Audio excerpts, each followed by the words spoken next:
நண்பர்களே, இன்றைய கதைக்கு உங்களை வரவேற்கிறோம். ஆனால் கதையை தொடங்குவதற்கு முன் நீங்கள் எங்கள் வீடியோக்களை எங்கிருந்து பார்க்கிறீர்கள் என்று கமெண்ட் செய்து நிச்சயமாக தெரியப்படுத்துங்கள். மேலும் வீடியோவை லைக் செய்யவும் சேனலை சப்ஸ்கிரைப் செய்யவும் மறக்காதீர்கள்.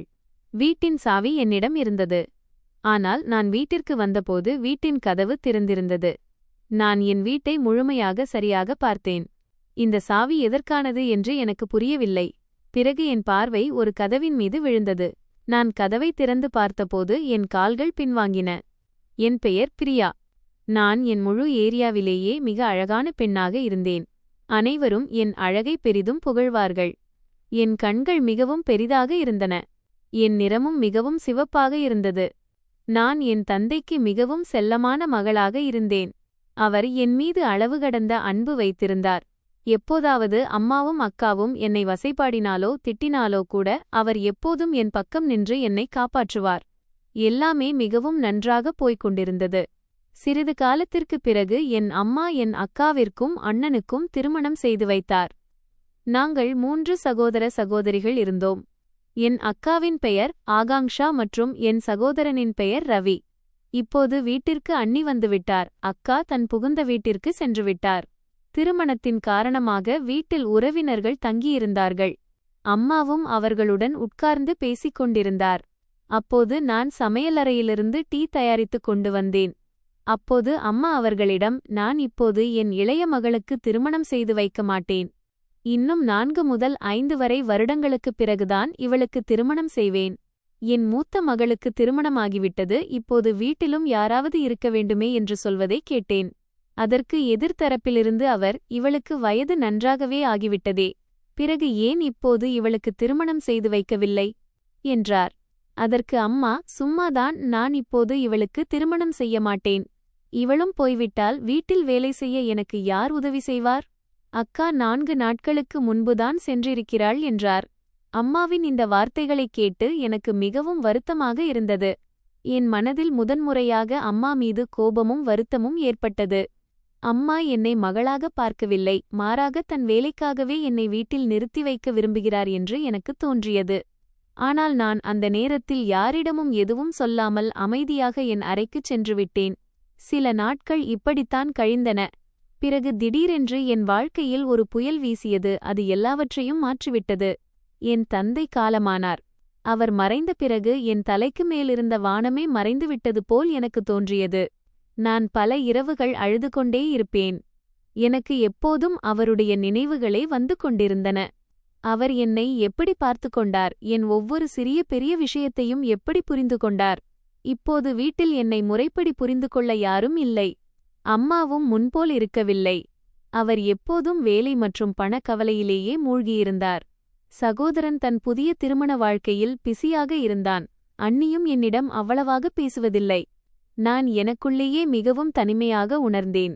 ஆனால் என் வாழ்க்கையில் இன்னும் என்னென்னவோ நடக்கவிருக்கிறது என்பது எனக்கு தெரிந்திருக்கவில்லை. சில நாட்களுக்குப் பிறகு என் வாழ்க்கையில் ஒரு பையன் வந்தான். அவன் பெயர் விஜய். அவன் அடிக்கடி என்னை பார்ப்பான்.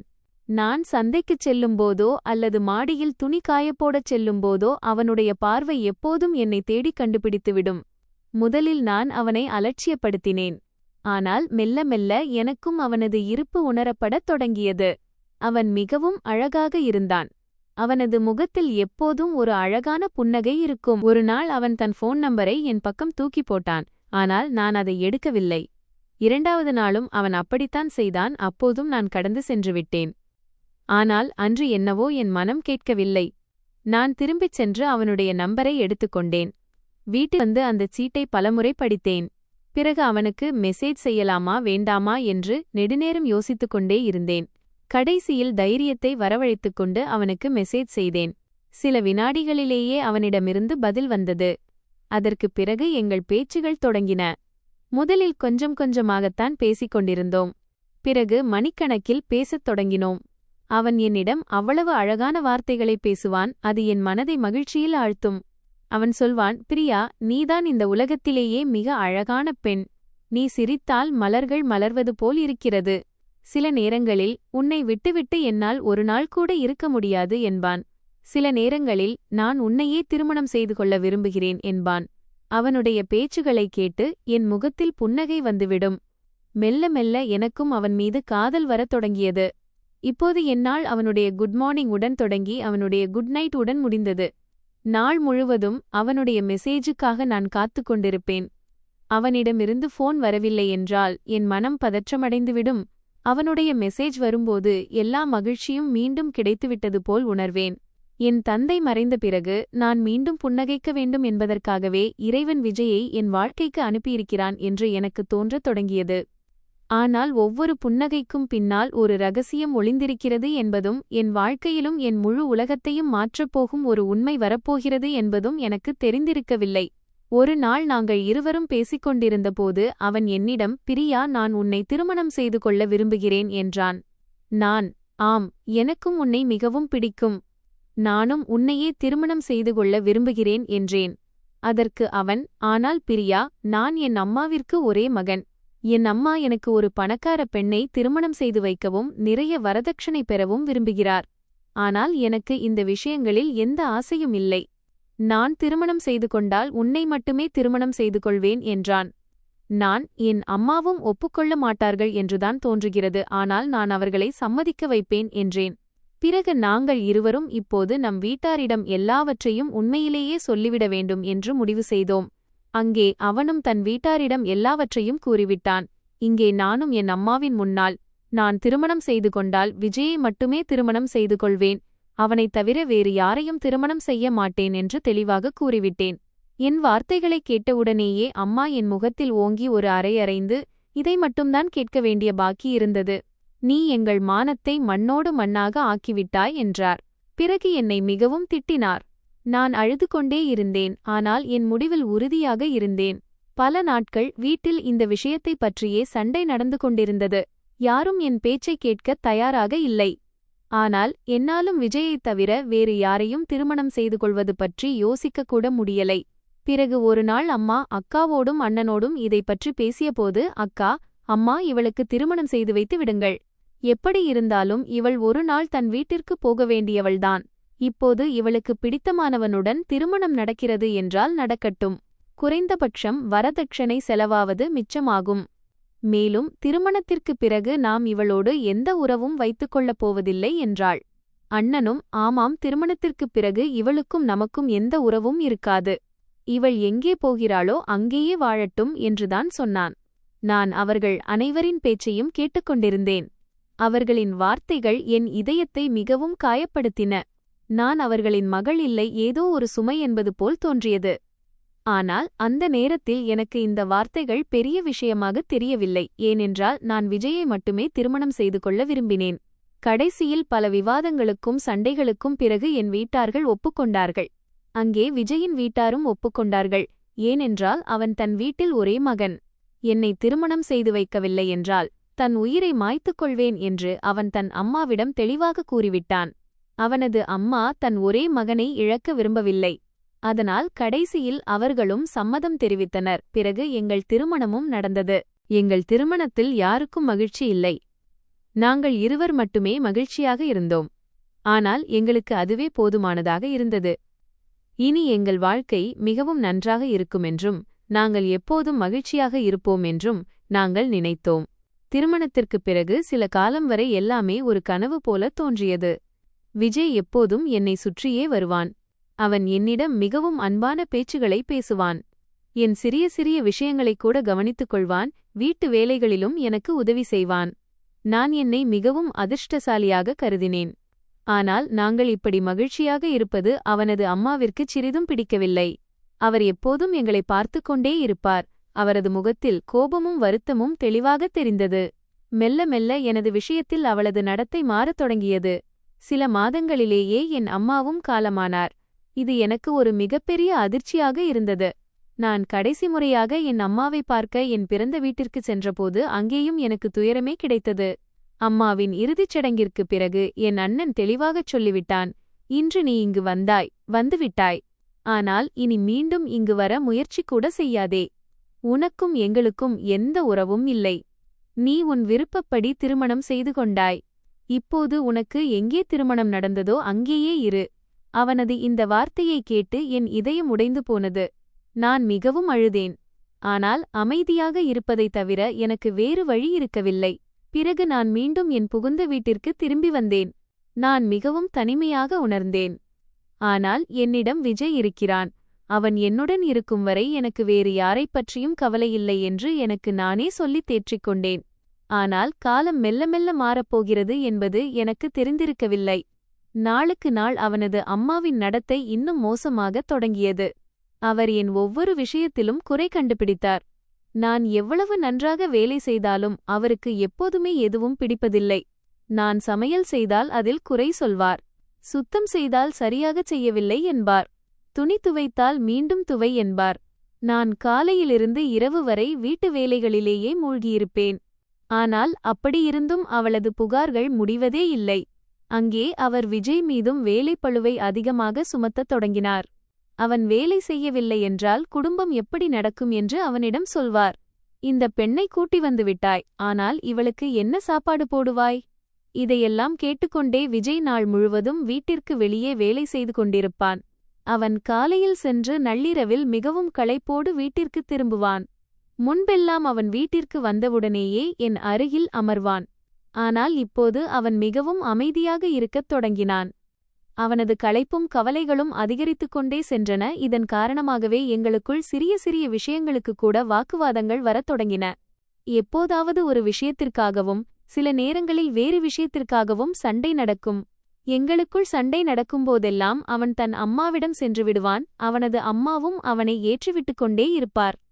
மெல்ல மெல்ல காலம் கடந்தது. எங்கள் திருமணம் முடிந்து முழுதாக 1 வருடம் ஆகிவிட்டது. ஆனால் இதுவரை எங்களுக்கு குழந்தை எதுவும் பிறக்கவில்லை. என் மாமியாருக்கு என்னை ஏளனம் செய்து பேசுவதற்கு ஒரு புதிய காரணம் கிடைத்துவிட்டது. அவர் தினமும் என்னையாவது சொல்லி என்னை புண்படுத்துவார். எப்படிப்பட்ட பெண் நம் வீட்டிற்கு வந்திருக்கிறாளோ தெரியவில்லை. வரதட்சணையும் கொண்டுவரவில்லை, வீட்டு வாரிசையும் கொடுக்க முடியவில்லையே என்பார். சில நேரங்களில் எந்த கெட்ட நேரத்தில் இவள் கால் இந்த வீட்டில் பட்டதோ தெரியவில்லை என்பார். அவரது வாயிலிருந்து வரும் ஒவ்வொரு வார்த்தையும் என் இதயத்தை மிகவும் காயப்படுத்தியது. ஆனால் நான் அப்போதும் அமைதியாகவே இருந்தேன். ஏனென்றால் என்றாவது ஒரு நாள் எல்லாமே சரியாகிவிடும் என்று எனக்குத் தோன்றியது. ஒரு நாள் அவர் என்னை புரிந்து கொண்டு என்னை ஏற்றுக்கொள்வார் என்று நினைத்தேன். ஆனால் அப்படி எதுவும் நடக்கவில்லை. மாறாக காலப்போக்கில் அவரது வெறுப்பு இன்னும் அதிகரித்துக் கொண்டே சென்றது. விஜயும் இப்போது முன்போல் இருக்கவில்லை.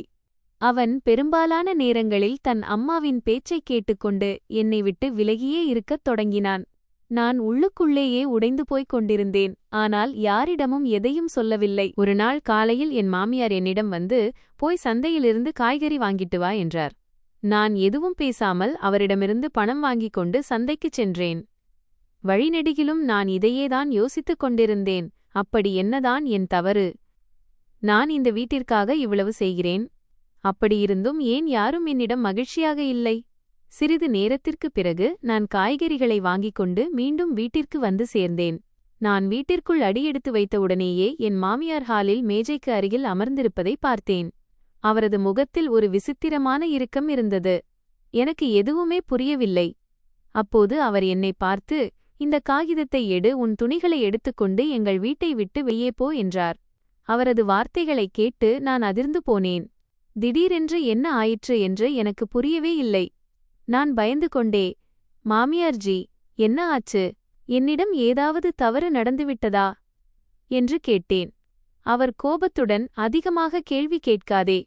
இந்த காகிதத்தை எடுத்து இதில் கையெழுத்து போடு, பிறகு இங்கிருந்து போ என்றார். நான் நடுங்கும் கரங்களுடன் அந்த காகிதத்தை எடுத்து படிக்கத் தொடங்கினேன். என் பார்வை அந்த காகிதங்களின் மீது விழுந்தவுடனேயே எனக்கு தலை சுற்றியது. அவை விவாகரத்து பத்திரங்கள், டிவோர்ஸ் பேப்பர்கள். நான் ஒரு முறை படித்தேன், பிறகு மீண்டும் படித்தேன், பிறகு 3வது முறையும் படித்தேன். ஆனால் அதில் எழுதப்பட்டிருப்பது உண்மைதான் என்பதை என்னால் நம்பவே முடியவில்லை. என் கைகள் நடுங்கத் தொடங்கின. என் கண்களுக்கு முன்னால் இருள் சூழ்ந்தது. யாரோ என் முழு உலகத்தையும் ஒரே கணத்தில் பாழாக்கிவிட்டது போல் இருந்தது. அந்த காகிதங்களில் விஜயின் கையெழுத்தும் இருந்தது. இதை பார்த்ததும் என் இதயம் வேகமாகத் துடிக்கத் தொடங்கியது. ஆனால் விஜய் அங்கே எங்குமே காணப்படவில்லை. நான் மீண்டும் மீண்டும் சுற்றிலும் பார்க்கத் தொடங்கினேன். ஒருவேளை அவன் எங்கிருந்தாவது வந்து இதெல்லாம் பொய் என்று சொல்லிவிட மாட்டானா என்று எதிர்பார்த்தேன். ஆனால் அப்படி எதுவும் நடக்கவில்லை. நான் உடனடியாக என் போனை எடுத்து விஜய்க்கு ஃபோன் செய்தேன். ஃபோன் ரிங் ஆகிக்கொண்டே இருந்தது. ஆனால் யாரும் எடுக்கவில்லை. நான் மீண்டும் ஃபோன் செய்தேன். பிறகு தொடர்ந்து பல முறை ஃபோன் செய்து கொண்டே இருந்தேன். ஆனால் ஒவ்வொரு முறையும் ரிங் ஆகிக் கொண்டே இருந்தது அல்லது ஃபோன் சுவிட்ச் ஆஃப் என்று வந்தது. இப்போதுதான் எனக்கு புரியத் தொடங்கியது. ஒருவேளை இதெல்லாம் முன்பே திட்டமிடப்பட்டது, எனக்கு வேண்டுமென்றே எதுவும் தெரிவிக்கப்படவில்லை என்று. இதை யோசித்தவுடனேயே என் காலடி மண் நழுவுவது போல் உணர்ந்தேன். நான் அங்கேயே தரையில் அமர்ந்து கதறி அழத் தொடங்கினேன். என் மாமியார் நான் அழுவதை பார்த்தும் சிறிதும் இரக்கப்படவில்லை. மாறாக, எவ்வளவு அழவேண்டுமோ அழுதுகொள், ஆனால் இனி இந்த வீட்டில் உனக்கு இடமில்லை. விஜய்தான் உன்னை விட்டு பிரிய முடிவு செய்திருக்கிறான் என்றார். இதை கேட்ட எனக்கு இன்னும் பெரிய அதிர்ச்சி ஏற்பட்டது. ஏனென்றால், எந்த மனிதனுக்காக நான் என் வீட்டாரை விட்டு வந்தேனோ, எந்த மனிதனை என் முழு உலகமாக நினைத்தேனோ அவனே இன்று என்னிடம் எதுவும் சொல்லாமல் என்னை விட்டுவிட்டுப் போய்விட்டான். நான் மீண்டும் மீண்டும் யோசித்துக் கொண்டிருந்தேன், அப்படி என்னதான் என் தவறு? அவனை காதலித்தது என் தவறா? அவனுக்காக என் குடும்பத்தை விட்டு வந்தது என் தவறா? அல்லது இந்த வீட்டை என் வீடு என்று நினைத்தது என் மிகப்பெரிய தவறா? என் கண்களிலிருந்து கண்ணீர் நிறுத்தாமல் வந்து கொண்டிருந்தது. என் வாழ்க்கையின் எல்லாமே அந்த நேரத்திலேயே முடிந்துவிட்டது போல் எனக்குத் தோன்றியது. பிறகு என் மாமியார் என்னிடம், இப்போது இந்த போலி கண்ணீர் நாடகத்தை இங்கே நடத்தாதே, சீக்கிரம் உன் துணிகளை எடுத்துக்கொண்டு எங்கள் வீட்டை விட்டு வெளியே போ என்றார். அவரது குரலில் சிறிதும் இரக்கமில்லை. அவர் இந்த நாளுக்காகவே காத்து கொண்டிருந்தது போல் இருந்தது. நான் நடுங்கும் கால்களுடன் என் அறையை நோக்கி நடக்கத் தொடங்கினேன். எனக்கு அந்த அறை வரை செல்வது கூட மிகவும் கடினமாக இருந்தது. ஏனென்றால் அந்த அறையுடன் என் எத்தனையோ நினைவுகள் இணைந்திருந்தன. நான் அறைக்குள் சென்றவுடனேயே விஜயை நினைவூட்டும் ஒவ்வொரு பொருளின் மீதும் என் பார்வை விழத் தொடங்கியது. அறையின் சுவரில் எங்கள் திருமண படம் மாட்டப்பட்டிருந்தது. பீரோவின் மேலே நாங்கள் இருவரும் சிரித்துக் கொண்டிருக்கும் ஒரு புகைப்படம் வைக்கப்பட்டிருந்தது. கட்டிலில் உட்கார்ந்தவுடனேயே விஜய் என்னுடன் மணிக்கணக்கில் உட்கார்ந்து பேசிக் கொண்டிருந்த அந்த நாட்கள் எல்லாம் எனக்கு நினைவுக்கு வரத் தொடங்கின. அவன் என்ன ஐப்பு பார்த்து சிரித்தபோது, என்ன நடந்தாலும் சரி அவன் எப்போதும் என் பக்கமே இருப்பான் என்று எனக்கு வாக்குறுதி அளித்தபோது நடந்தவை நினைவுக்கு வந்தன. அந்த விஷயங்களையெல்லாம் நினைத்து என் இதயம் இன்னும் அதிகமாக உடைந்து போனது. நான் அந்த புகைப்படத்தை கையில் வைத்துக்கொண்டு கதறி அழத் தொடங்கினேன். எவனுக்காக நான் என் எல்லாவற்றையும் விட்டு வந்தேனோ அதே மனிதன் எனக்கு எப்படி இப்படி செய்ய முடியும் என்று எனக்கு புரியவே இல்லை. குறைந்தபட்சம் அவன் ஒருமுறையாவது என்னிடம் பேசியிருக்கலாம். அப்படி என்னதான் என் தவறு என்று எனக்குச் சொல்லியிருக்கலாம். ஆனால் அவன் என் முன்னால் வந்து அவனே எதையும் சொல்வதற்கு கூட என்னை அவ்வளவு முக்கியமானவளாக கருதவில்லை. நான் நெடுநேரம் அழுது கொண்டே இருந்தேன். பிறகு எப்படியோ என்னை சமாளித்துக் கொண்டு பீரோவைத் திறந்து என் சில துணிகளை எடுக்கத் தொடங்கினேன். என்னிடம் எப்படியும் அதிகமாக எதுவும் இருக்கவில்லை. நான் என் சில சுடிதார்களையும் அத்தியாவசிய பொருட்களையும் ஒரு சிறிய பையில் வைத்துக்கொண்டு மெதுவாக அறையை விட்டு வெளியே வந்தேன். நான் ஹாலுக்கு வந்தவுடனேயே என் மாமியார் திடீரென்று என் கையிலிருந்து பையை பிடுங்கி அதை திறந்து பார்க்கத் தொடங்கினார். அவர் ஒவ்வொரு துணியாக வெளியே எடுத்தார். ஒவ்வொரு பொருளையும் திருப்பித் திருப்பிப் பார்த்தார். பிறகு, எங்கள் வீட்டின் ஏதேனும் பொருளை திருடிக் கொண்டு போகிறாயா என்ன என்றார். அவரது வார்த்தையைக் கேட்டதும் என் கண்களில் மீண்டும் கண்ணீர் வந்தது. ஏனென்றால் எந்த வீட்டை நான் என் வீடு என்று நினைத்தேனோ இன்று அதே வீட்டில் என் மீது திருட்டுப்பழிக்கான சந்தேகம் சுமத்தப்பட்டது. ஆனால் நான் எதுவும் பேசவில்லை. ஏனென்றால் எனக்குள் இனி சண்டையிடுவதற்கான தெம்பே எஞ்சியிருக்கவில்லை. அவர் பை முழுவதையும் பார்த்துவிட்டார். ஆனால் அவருக்கு அதில் அப்படி எதுவும் கிடைக்கவில்லை. ஏனென்றால் நான் என் துணிகளைத் தவிர வேறு எதையும் வைத்திருக்கவில்லை. கடைசியில் அவர் பையை என் பக்கம் தூக்கிப் போட்டார். நான் அமைதியாக பையை எடுத்துக்கொண்டு எதுவும் பேசாமல் வீட்டை விட்டு வெளியேறினேன். கதவுக்கு வெளியே அடியெடுத்து வைத்தவுடனேயே நான் மணப்பெண்ணாக முதன்முறையாக இந்த வீட்டிற்குள் வந்த அந்த நாள் என் கண்முன்னே வந்து சென்றது. அப்போது நான் நினைத்தேன், இனி இதுதான் என் வீடு என்று. இனி இதுவே என் முழு உலகம், நான் என் முழு வாழ்க்கையையும் இங்கேயே கழிப்பேன் என்று. ஆனால் இன்று அதே வீட்டிலிருந்து நான் இந்த வீட்டிலேயோ இல்லாதது போல் வெளியேற்றப்பட்டு கொண்டிருந்தேன். நான் மெதுவாக சாலையில் நடக்கத் தொடங்கினேன். இப்போது நான் எங்கே போவது என்று எனக்கு புரியவில்லை. என் சொந்தம் என்று சொல்லிக்கொள்ள யாரும் எஞ்சியிருக்கவில்லை. அப்போதுதான் எனக்கு என் அண்ணனின் ஞாபகம் வந்தது. அவன் என் மீது கோபமாக இருந்தாலும் கடைசியில் அவன் என் உடன்ப பிறந்த அண்ணன்தானே என்று யோசித்தேன். இரத்த பந்தம் அவ்வளவு சுலபமாகவா முடிந்துவிடும்? நான் எந்த நிலையில் இருக்கிறேன் என்று கூட அவனுக்கு தெரியாது. எனக்கு இவ்வளவு பெரிய துரோகம் நடந்திருக்கிறது என்று அவனுக்கு தெரிந்தால் அவன் நிச்சயமாக எனக்கு ஆதரவாக இருப்பான். கடைசியில் நான் அவனது தங்கச்சிதானே. சிறுவயதில் அவன் என்னை எவ்வளவு நேசித்தான். எனக்காக சண்டையிடுவான். எனக்கு சிறிய காயம் பட்டாலும் கூட முதலில் அவனே பதறிப்போவான். இதையெல்லாம் யோசித்து என் மனதில் ஒரு சிறிய நம்பிக்கை மலர்ந்தது. நான் என் அண்ணனின் வீட்டிற்குச் செல்ல முடிவு செய்தேன். ஒருவேளை இந்த உலகில் எனக்கு சொந்தமாக யாராவது எஞ்சியிருந்தால் அது என் உடன்பு பிறந்த அண்ணன் மட்டுமே. இதை யோசித்து நான் என் கண்ணீரை துடைத்துக்கொண்டு பையை எடுத்துக்கொண்டு கனத்த இதயத்துடன் என் அண்ணன் வீட்டை நோக்கி நடக்கத் தொடங்கினேன். அங்கே எனக்காக என்ன காத்திருக்கிறது என்று எனக்கு தெரிந்திருக்கவில்லை. ஆனால் என்னிடம் இப்போது வேறு வழியும் இருக்கவில்லை. அழுது கொண்டே நான் என் அண்ணன் வீட்டிற்கு வந்து சேர்ந்தேன். என் உடல் முழுதும் சோர்ந்து போயிருந்தது. தொடர்ந்து அழுததால் கண்கள் வீங்கியிருந்தன. ஆனால் அப்படியிருந்தும் என் இதயத்தில் ஒரு சிறிய நம்பிக்கை பாக்கியிருந்தது. உலகில் யார் எனக்கு ஆதரவாக இருந்தாலும் இல்லாவிட்டாலும் என் அண்ணன் என்னை ஒருபோதும் தன் வாசலிலிருந்து வெறும் கையோடு திருப்பியனுப்ப மாட்டான் என்று எனக்கு தோன்றியது. கடைசியில் அவன் என் உடன்பு பிறந்த அண்ணன்தானே. சிறுவயதிலிருந்து இன்றுவரை நாங்கள் ஒன்றாக எவ்வளவு நேரத்தை கழித்திருக்கிறோம். நான் அவன் வீட்டிற்கு வெளியே சென்றபோது அவனது மோட்டார் சைக்கிள் வெளியே நிற்பதை பார்த்தேன். அதை பார்த்ததும் என் மனதில் சிறிது நம்பிக்கை பிறந்தது. நல்லவேளை அண்ணன் வீட்டில்தான் இருக்கிறான். இப்போது என் கவலைகளெல்லாம் முடிவுக்கு வந்துவிடும். அவன் என் பேச்சைக் கேட்பான், எனக்கு ஆதரவு கொடுத்து கவலைப்படாதே, நான் இருக்கிறேன் அல்லவா என்று சொல்வான் என எனக்குள்ளேயே நினைக்கத் தொடங்கினேன். ஆனால் என் கடைசி நம்பிக்கையும் உடையப்போகிறது என்பது எனக்கு தெரிந்திருக்கவில்லை. நான் மெதுவாக கதவின் அருகில் சென்று பெல் அடித்தேன். சிறிது நேரம் காத்துக் கொண்டிருந்தேன். ஆனால் கதவு திறக்கப்படவில்லை. நான் மீண்டும் பெல்லடித்தேன். அப்போதும் யாரும் வெளியே வரவில்லை. நான் அங்கேயே நின்று கொண்டு மீண்டும் மீண்டும் கதவையே பார்த்து கொண்டிருந்தேன். ஒருவேளை யாருக்கும் மணிசத்தம் கேட்கவில்லையோ என்னவோ என்று நினைத்து 3வது முறையும் பெல்லடித்தேன். அப்போதும் கதவு திறக்கவில்லை. இப்போது என் மனதில் பதற்றம் அதிகரிக்கத் தொடங்கியது. அப்போது சிறிது நேரத்திற்குப் பிறகு மேலே ஜன்னல் திறந்து என் அண்ணன் மகன் அங்கே தெரிந்தான். அவன் என்னை பார்த்தவுடனேயே, "அட, இது அத்தைதானே" என்றான். அவனது குரலைக் கேட்டதும் என் முகத்தில் மெல்லிய புன்னகை வந்தது. இனி கதவு திறந்துவிடும் என்று நான் நினைத்தேன். ஆனால் அப்போது உள்ளிருந்து ஒரு குரல் வந்தது, "கதவை திறக்காதே. அவளே இங்கிருந்து போய்விடுவாள்." இந்த குரல் என் அண்ணியின் குரல் இல்லை, என் சொந்த அண்ணனின் குரல்.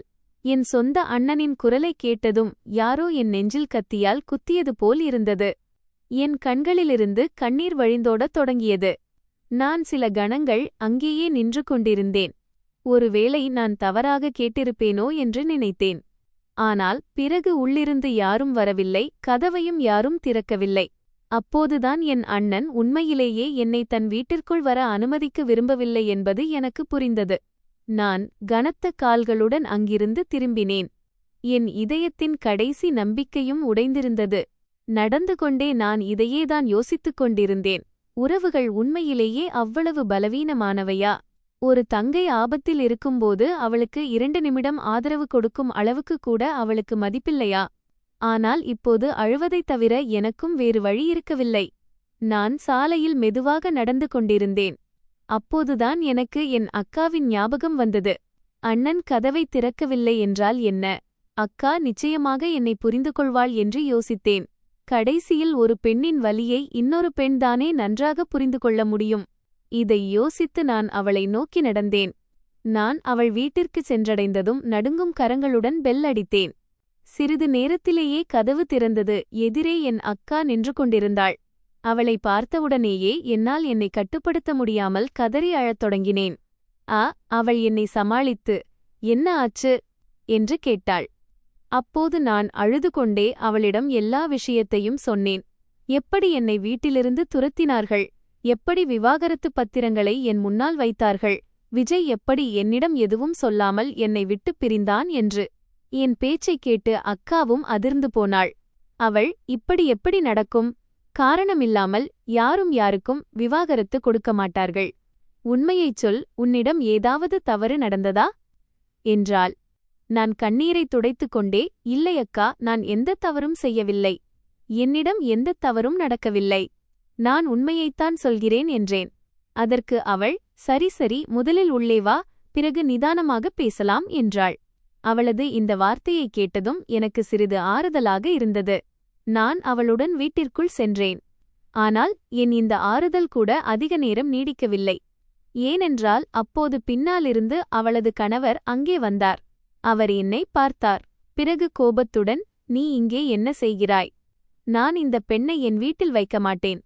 இவளது கணவன் இவளுக்கு விவாகரத்து கொடுத்துவிட்டான். இவள் தன் விருப்பப்படிதான் திருமணம் செய்து கொண்டாள்.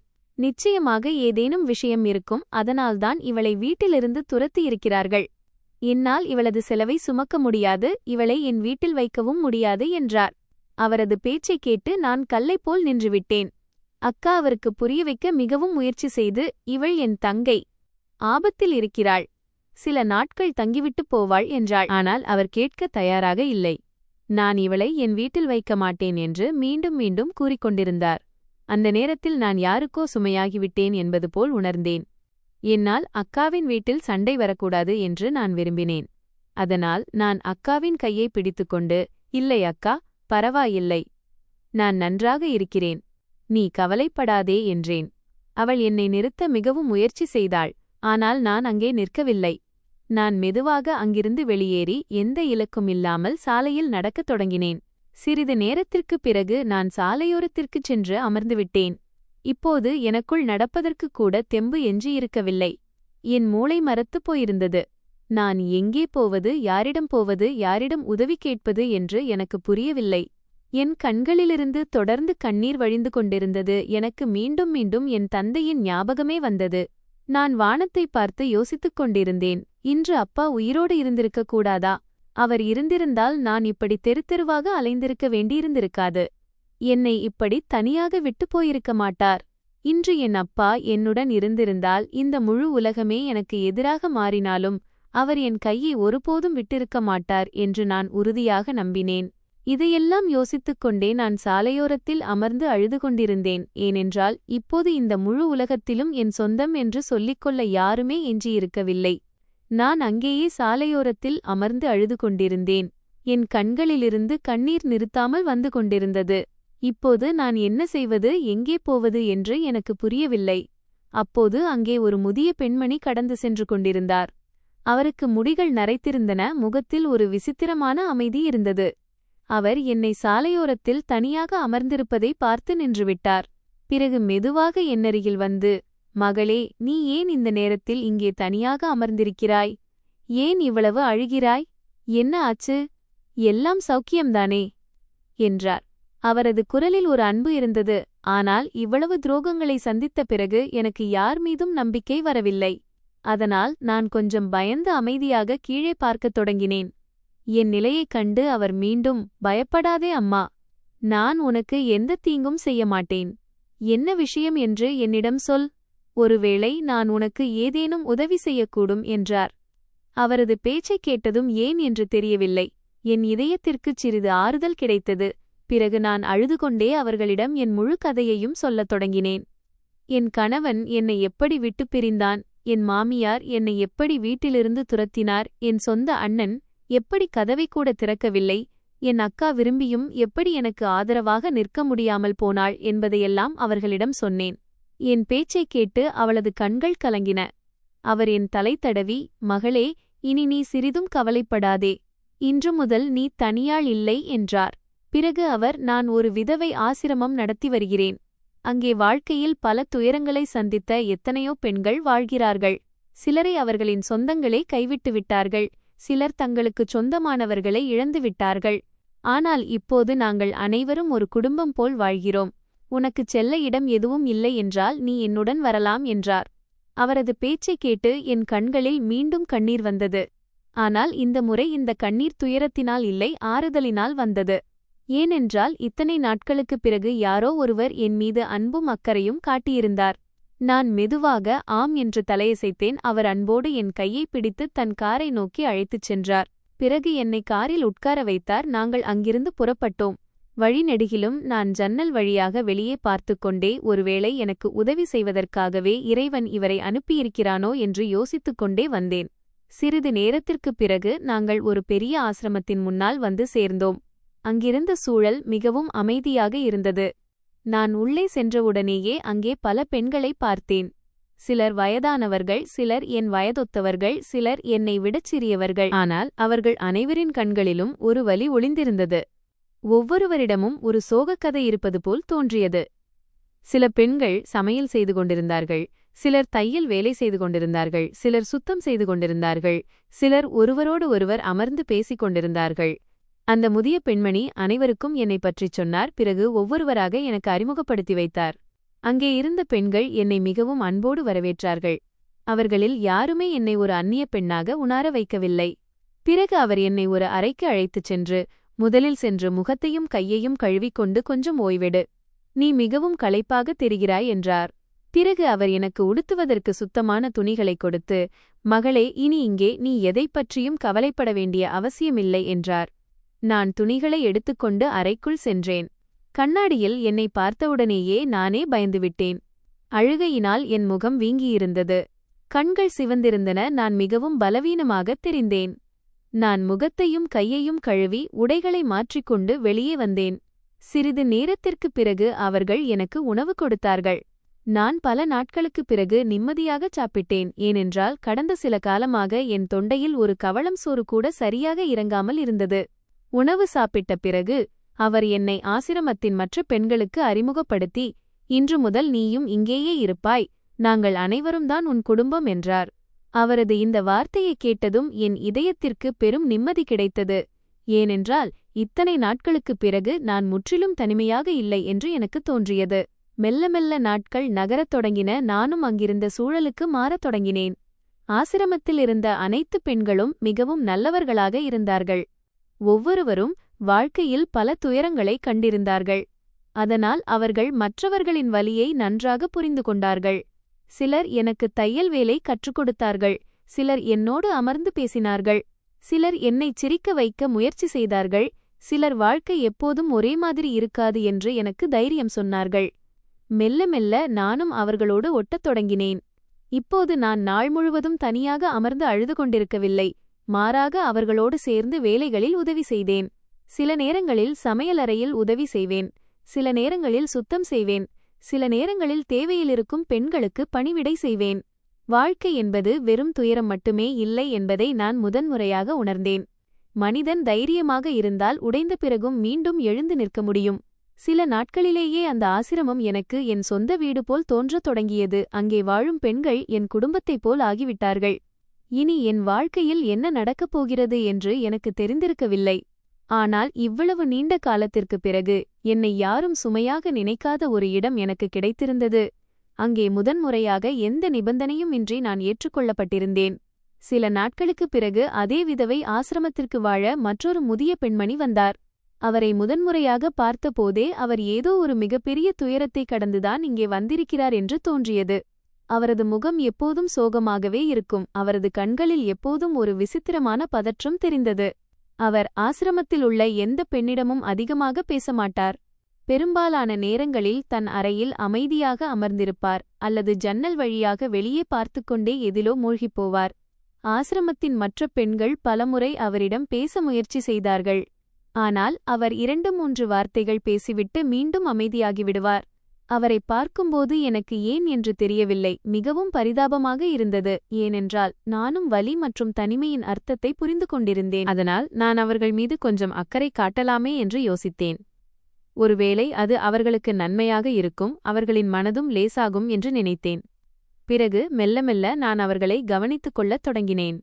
நான் தினமும் அவர்களின் அறைக்குச் சென்று அவர்களுக்கு நேரத்தில் உணவு கொடுப்பேன். அவர்களின் அருகில் அமர்ந்து பேச முயற்சி செய்வேன். சில நேரங்களில் அவர்களின் தலைமுடியை சீவி விடுவேன், சில நேரங்களில் அவர்களின் கால்களில் எண்ணெய் தடவி பிடித்து விடுவேன். ஆரம்பத்தில் அவர் மிகவும் குறைவாகவே பேசுவார், ஆனால் மெல்ல மெல்ல அவர் என்னிடம் பேசத் தொடங்கினார். இப்போது ஆசிரமத்தில் அவர் யாராவது ஒருவரிடம் பேசுகிறார் என்றால் அது என்னிடம் மட்டும்தான். மற்ற எல்லாரிடமிருந்தும் அவர் இடைவெளியை பேணி வந்தார். அவரது இந்த நடத்தையை பார்த்து ஆசிரமத்தின் மற்ற பெண்களுக்கு மிகவும் விசித்திரமாக இருந்தது. பலமுறை அவர்கள் என்னிடம், அப்படி என்ன விஷயம், அவர் உன்னிடம் மட்டுமே பேசுகிறார் என்று கேட்பார்கள். ஆனால் என்னிடமும் அதற்கு எந்த பதிலும் இருக்கவில்லை. எனக்கு என்னவோ ஒருவேளை அவருக்கு என்னிடம் தன்னுடைய ஏதோ ஒரு சொந்த சாயல் தெரிந்திருக்கலாம் என்றுதான் தோன்றியது. காலம் கடந்தது, எங்கள் பேச்சுகளும் அதிகரித்தன. இப்போது அவர் நான் வருவதற்காக காத்து கொண்டிருக்கத் தொடங்கினார்.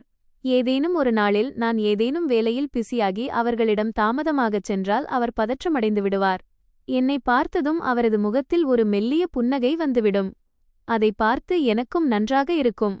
ஆனால் மெல்ல மெல்ல அவரது உடல்நிலை மோசமடையத் தொடங்கியது. முதலில் அவருக்கு லேசான பலவீனம் இருந்தது. ஆனால் பிறகு அவரது நிலைமை நாளுக்கு நாள் மோசமடைந்தது.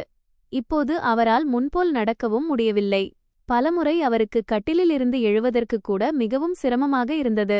ஆசிரமத்தின் நிர்வாகியும் மற்ற பெண்களும் கூட அவரை கவனித்துக் கொண்டார்கள்.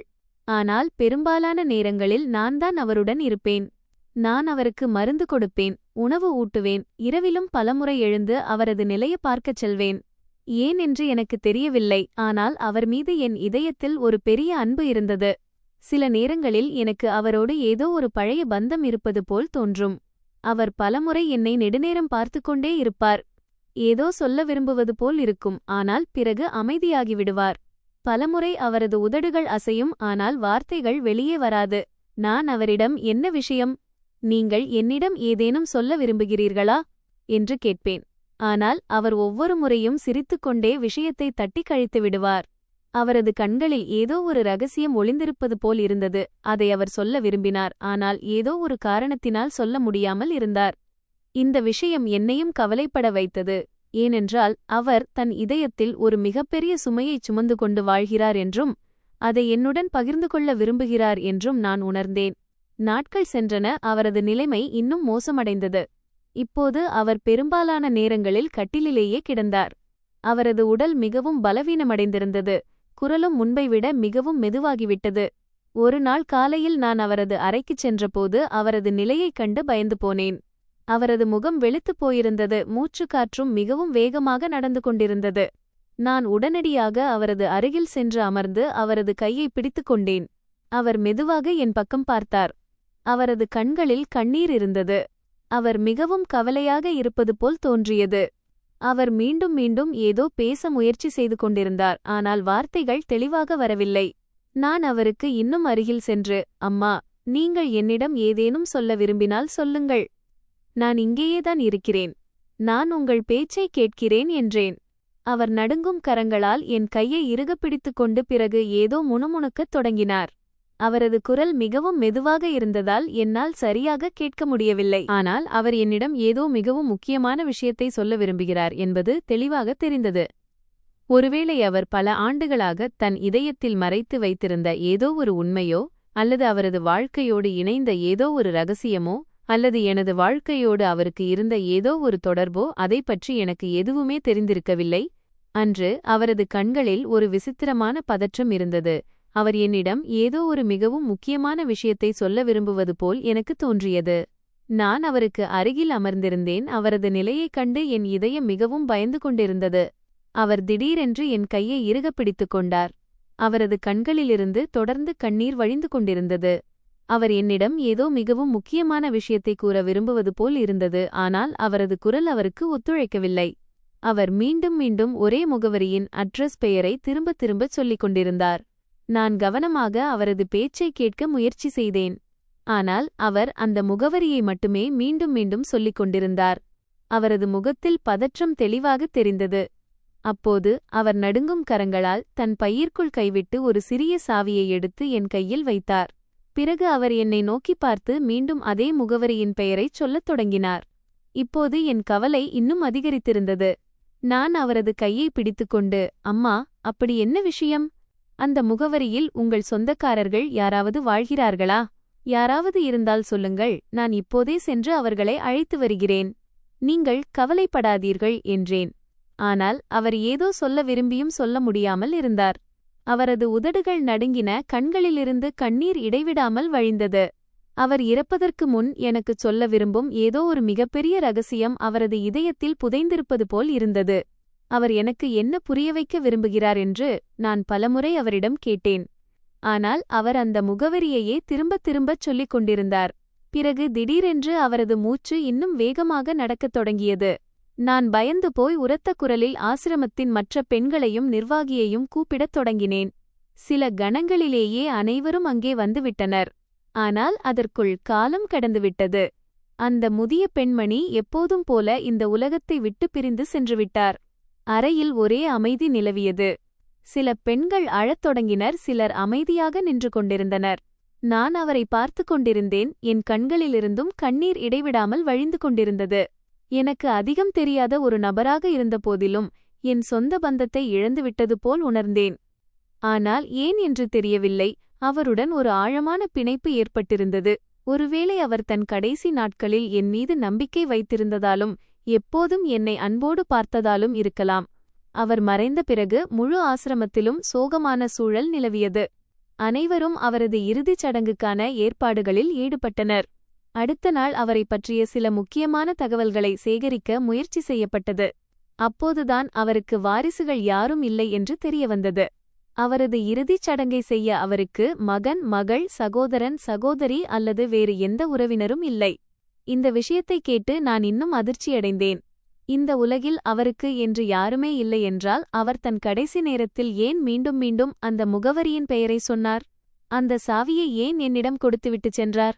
அப்படி என்றால் அந்த சாவியின் அர்த்தம் என்ன? அந்த வீட்டில் அப்படி என்ன இருந்தது அதை அவர் எனக்கு சொல்ல விரும்பினார்? இந்த கேள்விகள் அனைத்தும் என் மூளையில் மீண்டும் மீண்டும் சுழன்று கொண்டிருந்தன. ஆனால் யாரிடமும் இந்த கேள்விகளுக்கு பதில் இருக்கவில்லை. இறுதிச் சடங்கிற்குப் பிறகு நான் என் அறைக்கு திரும்பி வந்தபோது என் கைப்பையிலிருந்து அந்தச் சாவியை எடுத்து நெடுநேரம் அதையே பார்த்து கொண்டிருந்தேன். அது சாதாரண சாவி போல் தோன்றவில்லை, ஏனென்றால் அவர் அதை வைத்திருந்த விதமும் இறப்பதற்கு முன் அதை என்னிடம் ஒப்படைத்த விதமும் அதற்கு ஏதோ ஒரு மிகப்பெரிய முக்கியத்துவம் இருக்கிறது என்பதை தெளிவாக காட்டியது. நான் சாவியை என் உள்ளங்கையில் வைத்துக்கொண்டு நெடுநேரம் யோசித்தேன். ஆனால் எனக்கு எதுவுமே புரியவில்லை. கடைசியில் நான் அதை மீண்டும் என் கைப்பையிலேயே வைத்துக்கொண்டேன். ஆனால் அன்று இரவு எனக்கு சிறிதும் தூக்கமே வரவில்லை. நான் இரவு முழுவதும் கட்டிலில் படுத்துக்கொண்டு கூரையையே பார்த்து கொண்டிருந்தேன். மீண்டும் மீண்டும் அந்த விஷயங்களையே யோசித்துக் கொண்டிருந்தேன். அந்த முகவரி, அந்த சாவி மற்றும் அவரது முகத்திலிருந்த அந்த பதற்றம் மீண்டும் மீண்டும் என் கண்முன்னே வந்து கொண்டிருந்தது. இதற்கெல்லாம் பின்னால் ஏதோ ஒரு மிகப்பெரிய ரகசியம் ஒளிந்திருக்கிறது என்றும் அதை நான் தெரிந்து கொள்ள வேண்டும் என்று அவர் விரும்பியிருக்கலாம் என்றும் எனக்கு தோன்றியது. இரவு முழுவதும் புரண்டு புரண்டு படுத்த பிறகு விடியும் வேளையில் நான் ஒரு முடிவை எடுத்தேன். நான் நிச்சயமாக அந்த முகவரிக்குச் செல்வது என்று யோசித்தேன். அங்கே என்ன இருந்தாலும் சரி, நான் உண்மையை தெரிந்து கொண்டே ஆக வேண்டும். கடைசியில் அவர் ஏன் மீண்டும் மீண்டும் அந்த இடத்தின் பெயரைச் சொன்னார்? இறப்பதற்கு முன் அந்த சாவியை ஏன் என்னிடம் மட்டுமே கொடுத்துவிட்டுச் சென்றார்? இதையெல்லாம் தெரிந்து கொள்ளாமல் இனி எனக்கு நிம்மதி கிடைக்கப் போவதில்லை. அந்த கணத்திலேயே நான் முடிவு செய்தேன். வாய்ப்பு கிடைத்தவுடனேயே நான் நிச்சயமாக அந்த வீட்டிற்குச் சென்று சாகப்போகும் ஒரு பெண் தன் கடைசி காலம் வரை மறக்க முடியாமல் போவதற்கு அங்கே அப்படி என்னதான் இருக்கிறது என்பதை கண்டுபிடிப்பேன் என்று. விடிந்ததும் என் முடிவை நான் உறுதிப்படுத்திக் கொண்டேன். இரவு முழுவதும் நான் அந்த சாவியைப் பற்றியும் அந்த முகவரியைப் பற்றியும் யோசித்துக் கொண்டிருந்தேன். அதனால் இப்போது அங்கே செல்வது எனக்கு மிகவும் அவசியமாகிவிட்டது. நான் அமைதியாக அந்த சாவியை என் பையில் வைத்துக்கொண்டு எனக்கு ஒரு முக்கியமான வேலை விஷய வெளியே செல்ல வேண்டியிருக்கிறது என்று கூறிவிட்டு ஆசிரமத்திலிருந்து புறப்பட்டேன். பிறகு நான் பேருந்தில் ஏறி அந்த முகவரியை நோக்கி பயணமானேன். வழிநெடுகிலும் என் மனதில் பலவிதமான கேள்விகள் ஓடிக்கொண்டிருந்தன. அப்படி என்னதான் அந்த முதிய பெண்மணி எனக்கு சொல்ல விரும்பினார்? தன் கடைசி மூச்சில் அந்த சாவியை ஏன் என்னிடம் கொடுத்தார்? சில மணிநேரங்களுக்குப் பிறகு நான் அந்த முகவரியை அடைந்தேன். எதிரே பார்த்தவுடனேயே நான் ஆச்சரியத்தில் உறைந்து போனேன். ஏனென்றால் அங்கே ஒரு மிகப்பெரிய பிரம்மாண்டமான வீடு கட்டப்பட்டிருந்தது. வெளியே இருந்து பார்க்கும்போதே இது ஏதோ ஒரு மிகப்பெரிய பணக்காரரின் வீடு என்பது தெரிந்தது. ஆனால் மிகவும் விசித்திரமான விஷயம் என்னவென்றால் வீட்டின் முதன்மை வாசற்கதவு ஏற்கனவே திறந்திருந்தது. நான் சில கணங்கள் அங்கேயே நின்று கொண்டிருந்தேன். பிறகு தைரியத்தை வரவழைத்துக் கொண்டு உள்ளே சென்றேன். உள்ளே சென்றவுடனேயே எனக்கு ஏதோ விசித்திரமாக உணர்ந்தது. வீடு முழுவதும் ஒரே சீர்குலைந்து கிடந்தது. எல்லா இடங்களிலும் பொருட்கள் சிதறி கிடந்தன. பீரோக்கள் திறந்திருந்தன. இழுப்பறைகள், டிராயர்கள் வெளியே இழுக்கப்பட்டிருந்தன. காகிதங்கள் தரை முழுவதும் பரவிக் கிடந்தன. யாரோ மிகவும் அவசரத்தில் முழு வீட்டையும் தேடி ஒவ்வொரு பொருளையும் தலைகீழாக புரட்டி போட்டது போல் இருந்தது. வீட்டின் தளபாடங்கள், பர்னிச்சர்கள் மிகவும் விலை உயர்ந்ததாகவும் புதியதாகவும் காணப்பட்டன. சுவர்களில் அழகான ஓவியங்கள் மாட்டப்பட்டிருந்தன. ஆனால் அங்கிருந்த சூழல் மிகவும் பயங்கரமாகவும் வெறிச்சோடியும் இருந்தது. நான் மெல்ல மெல்ல ஒவ்வொரு அறையாகச் செல்லத் தொடங்கினேன். நான் கீழே உள்ள பகுதி முழுவதையும் பார்த்தேன். பிறகு மேலே சென்று அங்கேயும் ஒவ்வொரு அறையையும் கவனமாகப் பார்த்தேன். ஆனால் அந்த முதிய பெண்மணி என்னை ஏன் இங்கே அனுப்ப விரும்பினார் என்பதை புரிய வைக்கும் வகையில் எனக்கு எதுவும் கிடைக்கவில்லை. நான் எவ்வளவுக்கு அதிகமாக பார்க்கிறேனோ அவ்வளவுக்கு அதிகமாக குழப்பமடைந்தேன். ஏனென்றால் வீட்டின் கதவு ஏற்கனவே திறந்திருந்தால் அவரிடம் இருந்த சாவி எதற்கானதாக இருக்கும்? நெடுநேரம் முழு வீட்டையும் பார்த்த பிறகும் எனக்கு எதுவும் புரியாததால் நான் களைப்படைந்து ஹாலில் இருந்த ஒரு சோஃபாவில் அமர்ந்தேன். என் பையிலிருந்து அந்த சாவியை எடுத்து கையில் வைத்துக்கொண்டு கவனமாக பார்க்கத் தொடங்கினேன். அப்போதுதான் அந்த சாவி சற்று வித்தியாசமான ஒன்றாக இருப்பதை உணர்ந்தேன். அது சாதாரண பூட்டின் சாவி போல் தோன்றவில்லை. நான் நெடுநேரம் யோசித்துக் கொண்டிருந்தேன். ஆனால் பிறகு மீண்டும் ஆசிரமத்திற்கு திரும்பிச் சென்றுவிட வேண்டும் என்று முடிவு செய்தேன். ஒருவேளை நான் வீணாகத்தான் இங்கே வந்திருந்தேனோ என்னவோ. நான் எழுந்து வெளியே செல்லத் தொடங்கினேன். அப்போது திடீரென்று வீட்டின் மூலைப்பகுதியில் இருந்த ஒரு சிறிய கதவின் மீது என் பார்வை விழுந்தது. அந்த கதவு மற்ற கதவுகளிலிருந்து வித்தியாசமாகத் தெரிந்தது. ஒருவேளை அதனால்தான் முன்பு என் கவனம் அதில் விழவில்லையோ என்னவோ. நான் சில கணங்கள் அதை பார்த்து கொண்டிருந்தேன். பிறகு இவ்வளவு தூரம் வந்தாச்சு, ஒருமுறை இதையும் திறந்து பார்த்து விடுவோம், அதற்குப் பிறகு திரும்பிச் சென்று விடலாம் என்று என் மனதில் தோன்றியது. நான் அந்த கதவின் அருகில் சென்று அதை திறக்க முயற்சி செய்தேன். ஆனால் அது பூட்டப்பட்டிருந்தது. அப்போதுதான் என் மூளையில் மின்னல் போல் ஒரு யோசனை தோன்றியது. ஒருவேளை இந்த சாவி இந்த கதவுக்கானதாகத்தான் இருக்கும் என்பது எனக்கு புரிந்தது. என் இதயம் வேகமாக துடிக்கத் தொடங்கியது. நான் நடுங்கும் கரங்களால் சாவியை பூட்டில் போட்டு மெதுவாக திருப்பினேன். சில வினாடிகளிலேயே பூட்டு திறந்தது. இப்போது என் பதற்றம் இன்னும் அதிகரித்திருந்தது. நான் மெதுவாக கதவை திறந்து உள்ளே அடியெடுத்து வைத்தேன். ஆனால் என் பார்வை அறைக்குள் விழுந்தவுடனேயே என் காலடி மண் நழுவுவது போல் உணர்ந்தேன். என் கண்கள் அகலத் திறந்தபடியே இருந்தன. நான் சில கணங்கள் அங்கேயே உறைந்து போய் நின்றுவிட்டேன். என்னால் என் கண்களையே நம்ப முடியவில்லை. அறையின் உள்ளே 4 பக்கங்களிலும் பெரிய பெரிய பெட்டிகளும் இரும்பு பீரோக்களும் வைக்கப்பட்டிருந்தன. சில பெட்டிகள் திறந்திருந்தன. அவற்றில் பணக்கட்டுகள் நிரம்பியிருந்தன. பல இடங்களில் தங்கக் கட்டிகள், பிஸ்கெட்கள் வைக்கப்பட்டிருந்தன. சில பீரோக்களில் தங்க நகைகளும் விலைமதிப்பற்ற பொருட்களும் நிரம்பியிருந்தன. அங்கே என் வாழ்நாளில் நான் கனவிலும் யோசித்துப் பாராத அளவுக்குச் செல்வம் இருந்தது. நான் மீண்டும் மீண்டும் என் கண்களை கசக்கிப் பார்த்தேன். ஆனால் என் கண்முன்னே இருந்தது எல்லாமே உண்மைதான். என் கைகள் நடுங்கத் தொடங்கின. இதயம் எவ்வளவு வேகமாகத் துடித்தது என்றால் வெளியே வந்துவிடும் போல் எனக்குத் தோன்றியது. ஒரு தனியான முதிய பெண்ணிடம் இவ்வளவு பணமும் இவ்வளவு தங்கமும் எங்கிருந்து வந்தது என்பதை என்னால் புரிந்து கொள்ளவே முடியவில்லை. எல்லாவற்றையும் விடப் பெரிய விஷயம் என்னவென்றால், பிறகு நான் அவசரமாக அந்த அறையை விட்டு வெளியே வந்து முதலில் வீட்டின் முதன்மை வாசற்கதவை மூடினேன். ஏனென்றால் யாராவது உள்ளே எட்டிப் பார்த்தாலோ அல்லது யாருக்காவது இந்த அறையைப் பற்றி தெரிந்துவிட்டாலோ மிகப்பெரிய ஆபத்து வரக்கூடும் என்று நான் பயந்தேன். அதற்குப் பிறகு நான் மீண்டும் அந்த அறைக்குச் சென்று அங்கே இருந்த பணத்தையும் தங்கக் கட்டிகளையும் வீட்டின் வெவ்வேறு பகுதிகளில் ஒளித்து வைத்தேன். யாருமே யோசித்துக்கூட பார்க்க முடியாத இடங்களில் அவற்றை நான் வைத்தேன். இதையெல்லாம் செய்த பிறகு என் மனதிற்குச் சிறிது நிம்மதி கிடைத்தது. பிறகு நான் வீட்டிற்கு வெளியே வந்தேன். எதிரே சாலையின் மறுபக்கத்தில் ஒரு காவலாளி சௌகிதார் அமர்ந்திருப்பதைக் கண்டேன். நான் அவனிடம் சென்று, இந்த வீட்டில் யார் வாழ்ந்து வந்தார்கள் என்று கேட்டேன். என் பேச்சைக் கேட்டு அவன், மகளே, இங்கே ஒரு வயதான பெண்மணி வாழ்ந்து வந்தார். பாவம், இந்த உலகத்தில் அவருக்கு என்று யாருமே இல்லை. குழந்தைகளோ உறவினர்களோ யாரும் இல்லை. அவளது கணவர் ஒரு மிகப்பெரிய தொழிலதிபர், மிகவும் பணக்காரர். ஆனால் சில வருடங்களுக்கு முன்பு அவர் காலமானார். அதற்குப் பிறகு அந்த பெண் தனியாகவே வாழத் தொடங்கினார். மெல்ல மெல்ல அவளது மனநிலையும் மோசமடையத் தொடங்கியது. இரவில் பலமுறை அவர் கத்துவதும் அழுவதும் கேட்கும். அதனால் தெருவில் உள்ளவர்களும் அவரிடமிருந்து இடைவெளியை பேணி வந்தார்கள். பிறகு ஒரு நாள் அவர் வீட்டை விட்டு எங்கோ போய்விட்டார். அதற்குப் பிறகு இந்த வீடு காலியாகத்தான் கிடக்கிறது. இப்போது இந்த வீட்டை யார் கைப்பற்றுவார்கள் என்றுதான் மக்கள் யோசித்துக் கொண்டிருக்கிறார்கள் என்றான்.